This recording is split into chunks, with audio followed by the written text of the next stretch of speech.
Então, iniciando aqui, temos essa resolução 268 de 15 de fevereiro de 2008 do CONTRAN. Vamos passar aqui. Dispõe sobre uso de luzes intermitentes ou rotativas em veículos e dá outras providências. Essa resolução aqui trata também dos veículos de emergência, mas o nosso objetivo aqui é tratar apenas dos veículos de utilidade pública no momento. No momento posterior, poderemos falar sobre os veículos de emergência. Então, iniciando aqui nossa leitura, olha só.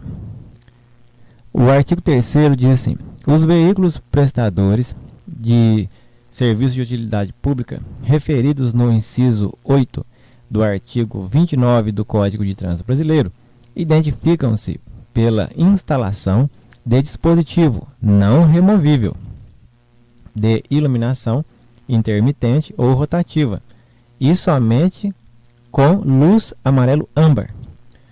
O parágrafo 1º diz o seguinte: para os efeitos deste artigo, são considerados veículos prestadores de serviço de utilidade pública. Então aqui agora vai vir uma enumeração do que essa resolução aqui considera como veículo prestador de serviço de utilidade pública. No inciso 1º aqui temos os destinados à manutenção e reparo de redes de energia elétrica, de água e esgotos, de gás combustível, canalizado e de comunicações. Inciso 2º, os que se destinam à conservação, manutenção e sinalização viária, quando a serviço de órgão executivo de trânsito ou executivo rodoviário. Inciso 3º, os destinados ao socorro mecânico de emergência nas vias abertas à circulação pública. Inciso 4º, os veículos especiais destinados ao transporte de valores, são muito conhecidos como os carros fortes. Inciso 5, os veículos destinados ao serviço de escolta, quando registrados em órgão rodoviário para tal finalidade. Inciso 6, os veículos especiais destinados ao recolhimento de lixo a serviço da administração pública. Parágrafo 2º. A instalação do... Então, antes de entrar aqui no parágrafo 2º, nesse primeiro parágrafo, fica elencado os veículos que são considerados como serviços de utilidade pública. Então, à luz dessa resolução 268 do CONTRAN. Então, caso você tinha essa dúvida, o que é um veículo de utilidade pública? Aqui nesse ponto aqui fica bem esclarecido o que é considerado. Por exemplo, o serviço de coleta de lixo. Muitas pessoas às vezes não sabem, mas está prestando serviço de utilidade pública. De escoltas, os de socorro mecânico, conservação e sinalização viária, os de reparo à rede elétrica, de água, esgoto, gás combustível canalizado, comunicações. Então, esses veículos são considerados veículos de utilidade pública, à luz desta resolução. Mas não basta apenas o veículo estar prestando o serviço, considerado como utilidade pública. É necessário cumprir algumas exigências legais para que o veículo fique realmente caracterizado e licenciado para esse serviço, que é o parágrafo 2º.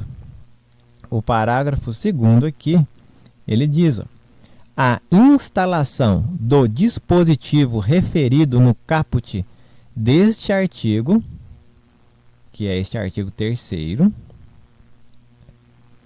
dependerá de prévia autorização do órgão executivo de trânsito do Estado ou do Distrito Federal, onde o veículo estiver registrado, que fará constar no certificado de licenciamento anual, no campo Observações, código abreviado, na forma estabelecida pelo órgão máximo executivo de trânsito da União.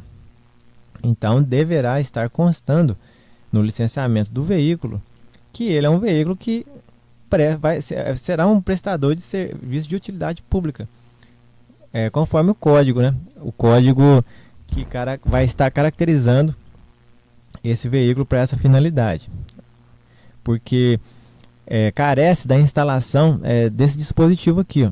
Instalação do dispositivo referido no caput. E qual que é o dispositivo?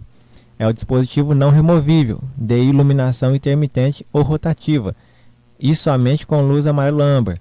É aquela luz que fica ali girando ou ela fica piscante. É o chamado giroflash. É o giroflash de que trata esse artigo, o caput do artigo 3º e também com essa complementação aqui do parágrafo 2º. Porém, para caracterizar o veículo de utilidade pública, é necessário essa prévia autorização do Departamento órgão executivo de trânsito do Estado do Distrito Federal, e deverá estar registrado, olha só, onde o veículo estiver registrado, que fará constar no certificado de licenciamento anual, no campo observações. Então deve estar constando no campo observações essa instalação desse dispositivo, que vai estar posteriormente caracterizando também um veículo de utilidade pública. O artigo 4º, finalizando já, diz assim: os veículos de que trata o artigo anterior gozarão de livre parada e estacionamento, independentemente de proibições ou restrições estabelecidas na legislação de trânsito ou através de sinalização regulamentar, quando se encontrarem em efetiva operação no local de prestação dos serviços a que se destinarem. E inciso 2º, devidamente identificados pela energização ou acionamento do dispositivo luminoso e utilizando dispositivo de sinalização auxiliar que permita aos outros usuários da via enxergarem em tempo hábil o veículo prestador de serviço de utilidade pública, ou seja, toda aquela sinalização, cones, alguns talvez, se for o caso, deveria até usar fita zebrada, providenciar corredor para os pedestres, garantindo toda a segurança ali no local da prestação do serviço. Então é relacionado a isso aqui. O artigo é bem claro: eles gozarão de livre parada e estacionamento. Ou seja, um veículo de utilidade pública, ele pode estacionar em um local proibido? Depende. Se ele estiver realmente, como diz aqui, ó, prestando em efetiva operação no local da prestação do serviço a que se destinarem, então eles podem sim estacionar. Tem essa autorização de estacionar em local proibido, porque ele vai estar prestando um serviço naquele local. Então a resolução, a legislação de trânsito dá essa prerrogativa.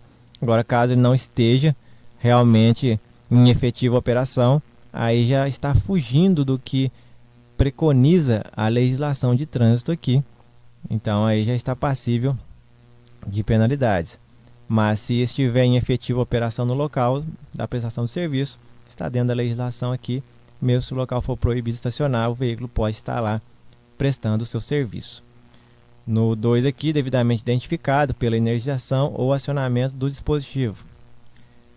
Ou seja, é aquele caso, o dispositivo é o giroflash, na cor âmbar, e que carece de autorização do órgão executivo de trânsito para sua instalação, e deverá estar constando no campo observações do documento de certificado de licenciamento anual do veículo. E dessa maneira estará caracterizando assim o veículo de utilidade pública. Olha só o parágrafo único aqui. Fica proibido o acionamento ou energização do dispositivo luminoso durante o deslocamento do veículo. Ou seja, o veículo de utilidade pública, ele não pode acionar o giroflash quando ele estiver em deslocamento. Agora tem a exceção, exceto nos casos previstos no inciso 3º, 5º e 6º do parágrafo 1º do artigo anterior. Ou seja, o artigo anterior a este, o 4º, é o 3º. Esse parágrafo está relacionado ao artigo 4º. O artigo anterior é o 3º. E a exceção, que é nos incisos 3, 5 e 6 do parágrafo 1º, são esses aqui. 3, os destinados ao socorro mecânico de emergência nas vias abertas da circulação pública podem circular com o giroflash ligado, porque estão na exceção lá do parágrafo único do artigo 4º. O inciso 5º também, olha só, os veículos destinados ao serviço de escolta, quando registrados em órgão rodoviário para tal finalidade. E o 6º, os veículos especiais destinados ao recolhimento de lixo a serviço da administração pública. São apenas nessas condições que tem essa exceção para eles transitarem, ou seja, se deslocarem com o dispositivo luminoso acionado. Olha lá, fica proibido o acionamento ou energização do dispositivo luminoso durante o deslocamento do veículo, exceto, ou seja, somente nos casos, só é permitido nos casos previstos no inciso 3º, 5º e 6º do artigo 3º aqui. Então, pessoal, a princípio era somente esse comentário que eu gostaria de apresentar aqui para vocês, apresentar a legislação, conversar um pouquinho. Agradeço a companhia de todos até aqui. Espero ter ajudado a esclarecer alguns pontos aqui da legislação. Caso tenha ficado alguma dúvida, é só entrar em contato aí nas nossas redes sociais, estarão na descrição do vídeo. Vou deixar o link dessa resolução aqui também, para que todos possam ler ela toda. Em um outro momento poderemos falar sobre os veículos de emergência. Os de emergência são os mais conhecidos, de utilidade pública às vezes tem alguns detalhes que fica na dúvida, mas acredito que com essa resolução aqui vai ficar bem esclarecido com relação aos veículos de utilidade pública. Um forte abraço para você, não se esqueça de deixar o joinha e se inscrever em nosso canal para receber novos vídeos. Um forte abraço e até o próximo vídeo.